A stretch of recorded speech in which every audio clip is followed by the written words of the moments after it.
क्षमा करिए, अपनों के बीच में क्षमा जरूर करिए, पर मोहम्मद गौरी जैसे यदि आक्रांता घुस रहे हो तो कदापि क्षमा ना करिए। पृथ्वीराज ने क्षमा कर दिया, बार बार क्षमा किया, अति से ज्यादा क्षमा भी नहीं होना चाहिए। लेकिन ये बात उनके लिए है जो हमारे दुश्मन है, हमारा परिवार हमारा दुश्मन नहीं है। इसलिए परिवार की गलती बार बार क्षमा हो, पर आप कोई दूसरा आएगा, दूसरे को क्षमा मत कीजिएगा। बोलो हाँ, दूसरे को क्षमा। पृथ्वीराज ने क्षमा कर दिया बार बार, बाद में उसने आंखें फोड़ दी, एक मौका नहीं दिया। बोलो हाँ। इसलिए हमारे देश में मुगल काहे आ गए, क्यों आए? अच्छा चलो बताओ। हम भारत इतने समृद्धवान, सोने की चिड़िया वाला देश, मुगलों ने गुलाम बनाया आपको, अंग्रेजों ने गुलाम बनाया आपको, पुर्तगालियों ने गुलाम बनाया। क्यों क्यों? क्या कमी थी? कभी अंतर्मुखी होकर सोचिए तो यही सोचिए, क्या कमी रह गई हमारी? हम काहे गुलाम बने मुगलों के, अंग्रेजों के? क्या कमी थी? कौन बताएगा कमी क्या थी? हम कमी केवल ये कर गए कि हम भारतीय आपस में लड़ते चले गए, और आज भी नहीं सुधर रहे हैं। आज भी हम लोग आपस में लड़ रहे हैं। यदि हम आपस में लड़ेंगे तो कोई भी गुलाम बना लेगा, कोई भी फायदा उठाएगा। इसलिए मेरी मां, संगठित रहो। हम सनातनी कितने भाई हैं? आप लोग कितने भाई हैं? भैया आप कितने भाई हो? चश्मा वाले भैया 3 भैया। भैया पीले भैया कितने भैया हो? 4 भैया। आप भैया कितने भैया हो? 3। आप 3, 2 आप। हम सब 4 भाई हैं। कोई 3 नहीं, कोई 2 नहीं, कोई 1 नहीं, कोई 5 नहीं। हम कितने भाई? 4। कौन कौन से? ब्राह्मण, क्षत्रिय, वैश्य, शूद्र। हम चारों एक पिता की संतान हैं। हम चारों भाई हैं। गले लग के रहो, गले लगाओ, सबको गले लगाओ। ब्राह्मण को गले लगाओ, क्षत्रिय को, वैश्य को, शूद्र को। शूद्र को क्यों हम कहें कि ये अलग है? हमारा अपना भाई है वो, हम क्यों से अलग कहेंगे?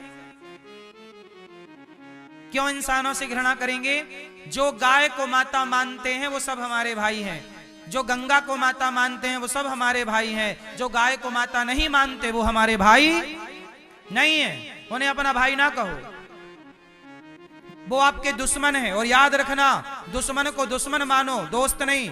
दुश्मन को दोस्त मानोगे तो आंखें फोड़ दी मोहम्मद गौरी ने पृथ्वीराज की। शिवाजी को गले लगाने के लिए एक आक्रांता ने गले लगाने के लिए बोला, आओ गले लगाओ। गले लगाने के लिए खंजर घोपनी चाहिए, उन्होंने तो जवाब दे दिया बाद में। लेकिन इनका कोई भरोसा नहीं है, ये तो गले लगने के बहाने आते हैं और छाती पे खंजर मार के चले जाते हैं। ये बात सत्य है कि आप नकार दोगे? बोलो हाँ या ना। इसलिए भारत के लिए वफादार बनो। किसी पार्टी और किसी नेता के लिए वफादार बाद में हो जाना, पहले राष्ट्र के लिए वफादार होके दिखाओ। भारत के लिए वफादार रहना, क्योंकि पार्टियां बनती बिगड़ती रहेंगी, नेता आते और जाते रहेंगे, पर अस्तित्व सदा भारत का रहेगा। भारत माता की। गद्दारी वतन से नहीं। जो गद्दार है उन्हें गद्दार कहो, गद्दारों से हाथ ना मिलाना। इस देश में भारत को बचाना है तो आप पहचान लो कि आपका दुश्मन कौन है। आक्रांता जो चले गए और जो हैं सारे हमारे दुश्मन हैं। इसे आप स्वीकार करो ना करो। दोस्त तो होते तो केरल से क्यों खदेड़ दिए गए हिंदू? कश्मीर से क्यों खदेड़ दिए गए हिंदू? पाकिस्तान से क्यों खदेड़ दिए गए हिंदू? बांग्लादेश से क्यों खदेड़ दिए गए हिंदू? दोस्त थे तो रखते ना हिंदुओं को। और तुम भाईचारा की बात करते हो। ज्यादा दया ना करना, वरना तुम्हारी बेटी की इज्जत लूटेंगे तुम्हारे सामने। फिर करना दया। सांप पाल लो, पर वो जब डसेगा तो उगलेगा जहर। कहावत बदलना जाएगी। इसलिए समझो कि दोस्त कौन, दुश्मन कौन। जो ये समझ लेता है कि दोस्त कौन, दुश्मन कौन, याद रखिएगा, रोग को और दुश्मन को हल्के में नहीं लेना चाहिए। रोग कब हावी हो जाए और दुश्मन कब हावी हो जाए। इसलिए आज भारत अभी चैन की नींद में और सुख में नहीं है। भारत में शांति देख रहे हो, ये बड़े तूफान का संकेत है। संकेत क्या? आबादी बढ़ रही है, किसी की आबादी घट रही है सनातनियों की। तुम्हारा एक बच्चा है, उनके 20 हैं, टिक जाएगा एक 20 के आगे? फिर कहां सो रहे हो? थोड़ा राष्ट्र के लिए सोचो, नेताओं के गुलाम ना बने रहो। नेता तो अपने फायदे की बात करके चले जाएंगे, लेकिन इस देश में आपको रहना है और आपके बच्चों को यदि समृद्ध भारत देके जाना है तो सरकारों को चाहिए कि जनसंख्या नियंत्रण कानून लेके आए। जरूरत है कि नहीं इसकी? यदि भारत की दृष्टि से सोचो तो, और किसी पार्टी की दृष्टि से सोचो तो फिर पार्टी के गुलाम बने घूमते रहो। यदि राष्ट्र के हित में सोचना है तो आपको यह सोचना पड़ेगा कि बढ़ती हुई आबादी किसी विधर्मियों की ये हानि पहुंचाएगी, हाँ या ना? गृह युद्ध होगा, आपस में लड़ना होगा, आपकी तैयारी है क्या? इसलिए कहता हूं, बेटियों को झांसी की रानी बनाओ। कल बलात्कार होगा तुम्हारी बेटी के साथ, समय पे पुलिस ना आएगी ना सेना आएगी, उस समय तुम्हारी बेटी की भुजाओं का बल काम करेगा। इसलिए बेटी को जूजू ना बनाओ, झांसी की रानी बनाओ। अपनी रक्षा कर पाए अपने बेटे को शिवाजी बनाओ। हनुमान जी के हाथ में गदा है, शंकर जी के हाथ में त्रिशूल है, राम जी के हाथ में धनुष है, आपके हाथ में मोबाइल है, क्या कर लोगे?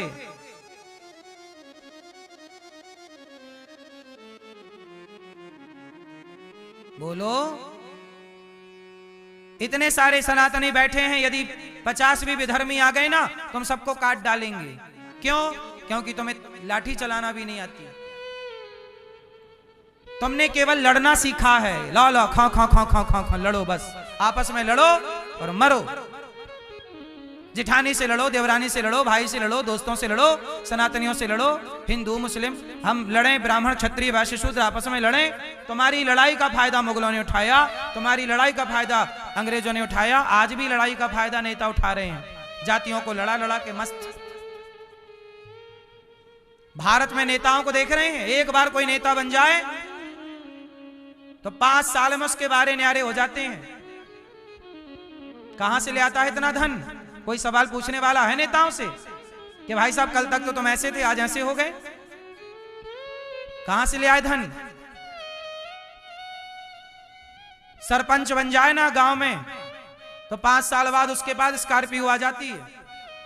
50 साल से टूटी साइकिल पे चल रहा था, सरपंच बना, स्कॉर्पियो ले आया। कहां से ले आया? बोलो। भ्रष्टाचार किस लेवल पे है यहां? यहां भ्रष्टाचार आम पब्लिक नहीं कर रही है, यहां नेता ही भ्रष्टाचारी है। कौन बोलेगा इन बातों को? नेता बोल नहीं सकते क्योंकि चोर चोर मौसेरे भाई। इसलिए नहीं चुप रहना है तो पितामह की तरफ चुप्पी साध लो। लुटने दो द्रौपदी की लाज, हम तो चुप बैठेंगे। या तो पितामह भीष्म बन जाओ, चुप रहो, लुटने दो साड़ियां, उतरने दो कपड़े, या बोलो। हिम्मत है बोलने की? हिंदू कायर होता चला जा रहा है, बोलता भी नहीं है। आपस में एक होने की बात तो छोड़ दो, धर्म यदि 4 हिंदुओं पे एक हिंदू पे संकट आ जाए तो भाग जाता है मैदान छोड़। डरपोक और है, क्या लड़ोगे तुम? तुम्हारे सामने बहन बेटियों का बलात्कार होगा, तुम कुछ ना बोल पाओगे, हिम्मत नहीं है तुम्हारी। देश की रक्षा ऐसे ना होगी, लड़ो या मरो। जीतना है, तैयारी क्या है? उनके घर में तलवारें हैं, उनके यहां तो डॉक्टर भी बम फोड़ रहा है, पढ़ी लिखी समाज भी बम फोड़ रही है। तुम्हारी बेटी को क्या आता है? बोलो। लाठी चलानी आती है, कराटे आते हैं, फिर बलात्कार हो तो रोना मत, किसी को दोष मत देना, सिखाओ उसे, मजबूत बनाओ, हालातों से लड़ना सिखाओ। देश हित में थोड़ा सोचा करो, 5 मिनट एकांत में बैठ के। नेताओं के तलवे बहुत चाट लिए, थोड़ा राष्ट्र के बारे में सोचो। कब तक गुलामी करोगे नेताओं की? नेता किसी के सगे नहीं है, अपने बाप के सगे नहीं। नेता बाप बेटा लड़ रहे हैं कि नहीं, भाई भाई लड़ रहे हैं कि नहीं, ये अपने बाप के सगे नहीं, भारत के सगे हो जाएंगे। कुछ नेता हैं ईमानदारी से जो कार्य कर रहे हैं, बाकी आपस में लूट के खा रहे हैं। और अच्छा आदमी कहता मैं राजनीति में नहीं जाऊंगा। साहब, अच्छे लोगों को राजनीति में आना चाहिए, वरना कुत्तों की फौज हो जाएगी। अच्छे लोग आगे आए राजनीति में, ईमानदार, वरना अच्छे लोग पीछे हो जाएंगे तो कौन लोग आएंगे? बुरे लोग आ जाएंगे और बुरे लोग लूट डालेंगे। ये राष्ट्र को लूटने का सबसे बढ़िया तरीका है आप नेता बन जाओ, और देश को बचाने का भी बढ़िया तरीका है कि आप नेता बन, या तो नेता बन के बचाओ या तो नेता बन के लूटो। नेता बन के दो काम हो सकते हैं, या तो देश बच सकता है या तो देश, क्योंकि नेता के हाथ में ही पावर है, वो कानून बना सकते हैं, वो कानून बिगाड़ सकते हैं। बोलो हाँ, हमारे आपके हाथ में कुछ नहीं है। या तो नेता बन के देश बना लो या नेता बन के देश बिगाड़ लो, मर्जी आपकी है। अब क्या करना है सोचो।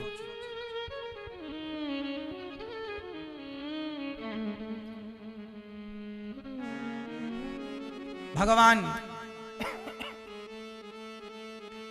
सुदामा पर कृपा करते हैं, गरीबों पर कृपा करते हैं, गरीबों की भी सुनते हैं। हमारे देश में भर भर के भ्रष्टाचार चल रहा है, कौन रोकने वाला है? कौन देखने वाला है? कोई बोल रहा है? 20-20 साल न्याय नहीं मिलता भारत में। अभी आपने सुना होगा, एक 100 रुपया के लिए एक आदमी को जेल में डाल दिया था, 40 साल बाद वो बाइज्जत बरी छूटा। अखबार पढ़ा होगा, बाइज्जत छूटा। 100 रुपया का केस था। वो कंडक्टर था राज परिवहन का, जो राज की बसें चलती हैं, उसका 100 रुपया का भ्रष्टाचार। 100 रुपया के लिए उसे न्याय 40 साल में मिला, और वो भी बाइज्जत बरी लौटा। 40 साल जेल में था। कौन लौटाएगा उसका 40 साल? उसका बेटा चला गया, बेटे का सुख ना पा पाया, पत्नी का सुख ना पाया, परिवार का सुख, माँ बाप की सेवा ना कर पाया, माँ बाप को कंधा ना दे पाया। ऐसा कानून यहां लोग रहते हैं, जिंदा के मुर्दों की फौजें हैं यहां पे। ये जिंदा लोगों का कानून है कि मरे हुए का कानून है? 40 साल लग गए न्याय देने में। हद होती है मूर्खता की। न्याय देने में 40 साल, इससे बड़ी मूर्खता, इस राष्ट्र का दुर्भाग्य क्या होगा? अरे न्याय तो कम से कम 1 साल के अंदर मिल जाना चाहिए।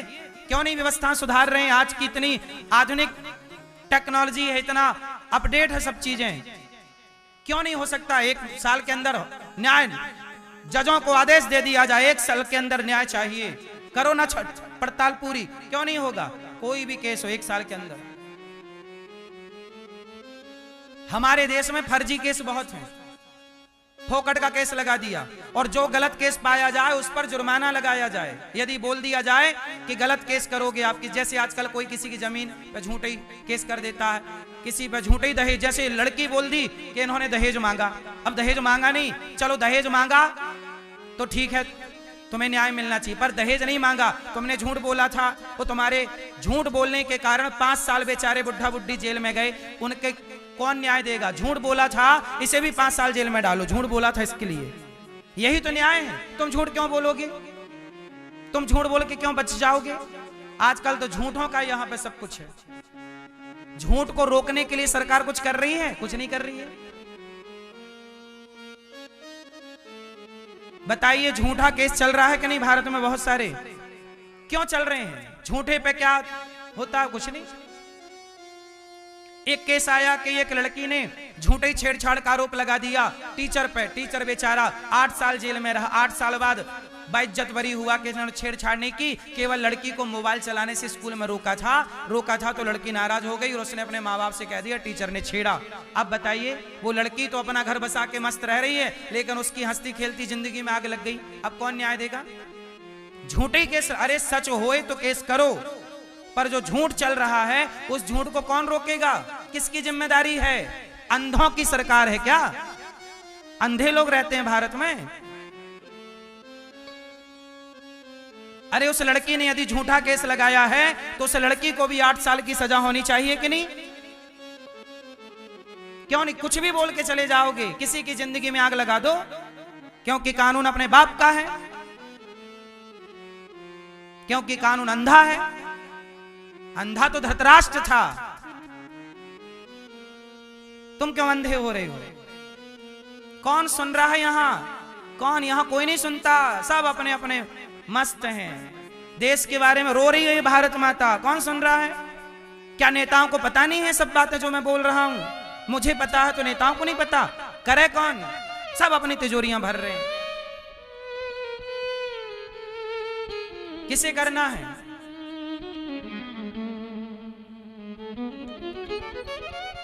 हम लोग केवल इसलिए बोलते हैं क्योंकि बोलने के लिए भगवान ने भेजा है। सुनो ना सुनो, बोलना है। पितामह को बोलना था, नहीं बोले, महाभारत हुआ। हम मरेंगे तो ईश्वर को जवाब देंगे, प्रभु हमने रोका था नेताओं को गलत करने से, नहीं माने, अलग विषय। आपसे पूछेंगे तुमने रोका, तुमने आवाज उठाई? नहीं साहब, हम तो चुपचाप तलवे चाटते रहे बस। फिर कानून में बदलाव होना चाहिए कि नहीं? तो काहे नहीं बोलते? कोई भी झूठा आरोप लगा देता है किसी पे, सच्चा लगाओ। झूठा काहे लगाओगे? मैं गलत हूं तो मुझे फांसी जरूर दो, पर मैं गलत नहीं हूं तो क्यों गलत कह रहे हो? फिर कोई भी कुछ भी बोलता है। मीडिया के पास मुंह उठा के बोलने के सिवा कोई काम नहीं, कुछ भी बोल रही है। धर्मेंद्र जी मरे नहीं थे, मीडिया ने चला दिया मर गए। कुछ भी बोले जा रही है, झूठ पे झूठ, झूठ पे झूठ, और लोग उन्हीं पे भरोसा कर लेते हैं। मैंने बोल दिया लिव इन पे रहना गलत है, मीडिया वालों को मिर्ची लग गई। 3 महीने तक कैंपेन चलाया। आज मीडिया वालों का फोन आया, बोले अनिरुद्धाचार्य आपकी गिरफ्तारी करवानी है। हमने कहा करा दो, तुम्हारे बाप का धन खा रहे हैं हम। बोले आपने लिव इन पे कैसे बोला? अरे लिव इन पे तुम अपने घर वालों को रखो, हम तो कहते हैं लिव इन में रहना गलत था, गलत है, गलत रहेगा। तुम्हें मिर्ची लगे तो लगे, करवाओ गिरफ्तारी हमारी। जो गलत है साहब, कोई हम तुम्हारे तलवे चाटेंगे क्या? अरे साहब, शान से जिएंगे, शान से मरेंगे। सच कहते हैं, सच बोलने की ताकत रखते हैं, क्योंकि किसी के टुकड़ों पे नहीं पलते। हमारा पेट भरने वाला हमारा भगवान है, इसलिए सच कहने की ताकत रखते हैं। और सच कह के ही रहेंगे, सच कह के ही मरेंगे। जेल भेजो या फांसी पे चढ़ाओ, बोलो हाँ कि ना। गौरी गोपाल आश्रम में वृद्ध माओं की सेवा होती है, जिन माओं को अपने निकाल देते हैं। गौरी गोपाल में हजारों भक्तों को भोजन मिलता है। जिन भक्तों को, साधु संतों को कहीं भोजन नहीं मिलता, गौरी गोपाल में भोजन मिलता है। बोलो हाँ या ना। हजारों भक्तों को भोजन मिलता है, हजारों साधु संत भोजन करते हैं। हम तो सेवा कर रहे हैं सनातन की, भिक्षा मांग मांग के कर रहे हैं। किसी से चोरी नहीं करते, किसी के घर डाका नहीं डालते, सेवा कर रहे हैं। बोलो हाँ। जो काम नेताओं को करना चाहिए, सच बता रहा हूं, जो काम नेताओं को करना चाहिए वो काम ये दास अनिरुद्धाचार्य कर रहा है। गौरी गोपाल में अखंड भोजन चल रहा 24 घंटे। ये काम किसका है? ये काम राजा का है या नहीं? राजनेताओं का है या नहीं? कि आपके नगर में कोई भूखा ना रहे। पर राजनेताओं कौन अन्न क्षेत्र चला रहा है? गौरी गोपाल में अन्न क्षेत्र चल रहा है कि नहीं? और मैं वोट के लालच से नहीं करता, समाज की सेवा ईमानदारी से आया हूं, तो मरने से पहले कुछ तो करूं कि केवल भारत माता की रोटी खाऊं बस। सेवा करने आया हूं, सेवा करता हूं। गौरी गोपाल आश्रम में हजारों संतों को भोजन मिलता है। देखिए हजारों संत भोजन कर रहे हैं कि नहीं?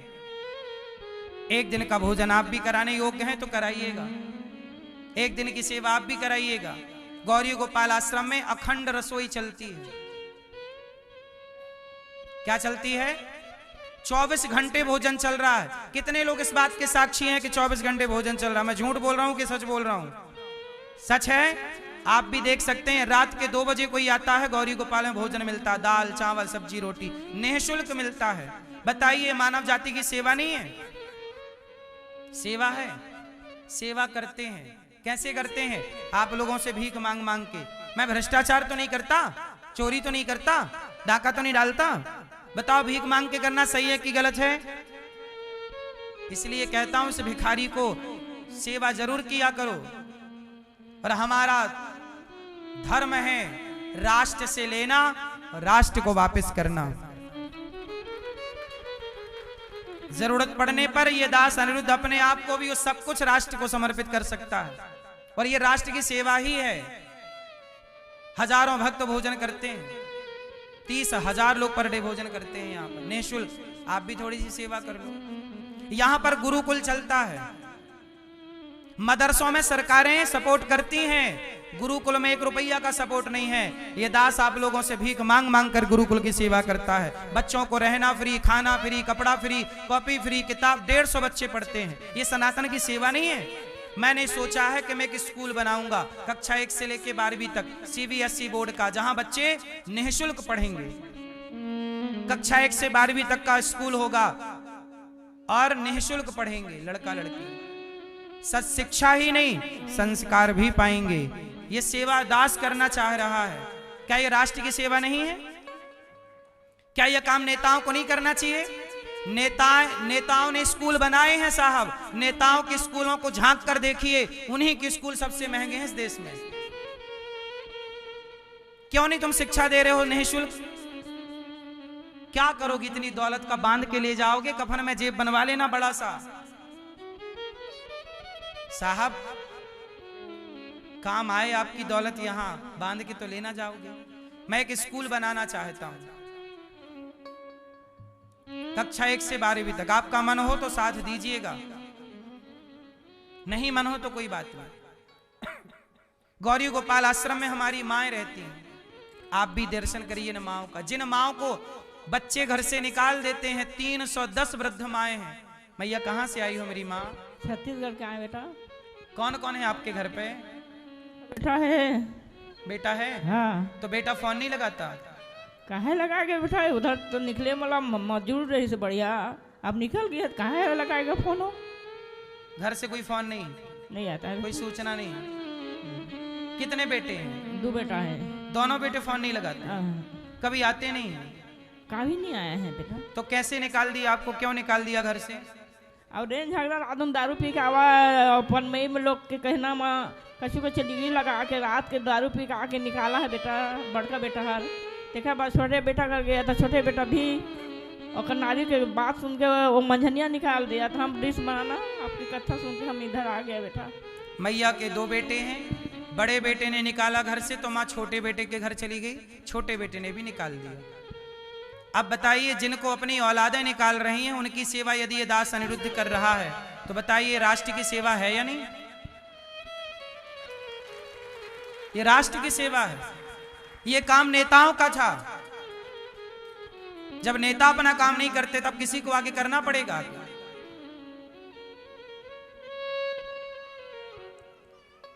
जितने हमारे देश में विधायक और सांसद हैं, यदि ये अपने क्षेत्र में एक एक स्कूल बनाएं और एक एक ऐसी बूढ़ी माओं के लिए स्थान बनाएं और सबकी सेवा करें तो बताइए इनके क्षेत्र में ये सब काम भी होने लग जाएंगे और बच्चों को निःशुल्क अच्छी शिक्षाएं मिलने लग जाएंगी। बोलो हाँ, क्यों नहीं हो सकता? ये सब तब हो सकता है जब व्यक्ति ईमानदार हो। ये दास अनिरुद्ध आपसे यही प्रार्थना करता है कि इन माओं के अपनों ने तो घर से निकाल दिया, इन माओं के लिए आश्रम बनाना पड़ा, इन माओं के लिए हमें रोटी इकट्ठी करनी पड़ती है। आज रोटी मिल गई माओं को, 200-310 माएँ हैं आपके घर में, 6 लोगों के लिए आप भोजन कमाते हो, आप 10 लोगों के लिए कमा कमा के परेशान हो जाते हो, हमें इतने लोगों के लिए कमाना होता है। इसलिए आप भी अन्नदान कर सकते हो तो जरूर कीजिएगा, नहीं कर सकते तो आशीर्वाद दीजिए कि दास सदा इन वृद्ध माओं की सेवा करता रहे। मैया आप भी कल का भोजन माओं को बंटवा सकते हैं कि कल का भोजन माओं को आपकी ओर से माओं को भोजन दीजिए। आपकी ओर से माओं को आप नाश्ता करवाना चाहें तो वृद्ध माओं को नाश्ता दीजिए। कुछ भक्तों ने सहयोग किया है। मैया अब आप यहीं रहना मेरी माँ, सदा ये दास आपकी सेवा करेगा। कोई फोन नहीं, कोई कॉल नहीं, कोई बच्चा नहीं आता लेने। कितने साल हो गए मैया आपको यहाँ? 2.5 साल हो गए बेटा। 2.5 साल? हाँ 2.5 साल। इन 2.5 सालों में कोई फोन आया घर से? ना बेटा। कोई बात नहीं करना चाहता। आपको यहाँ रहने के हमने कोई पैसे तो नहीं लिए? ना बेटा।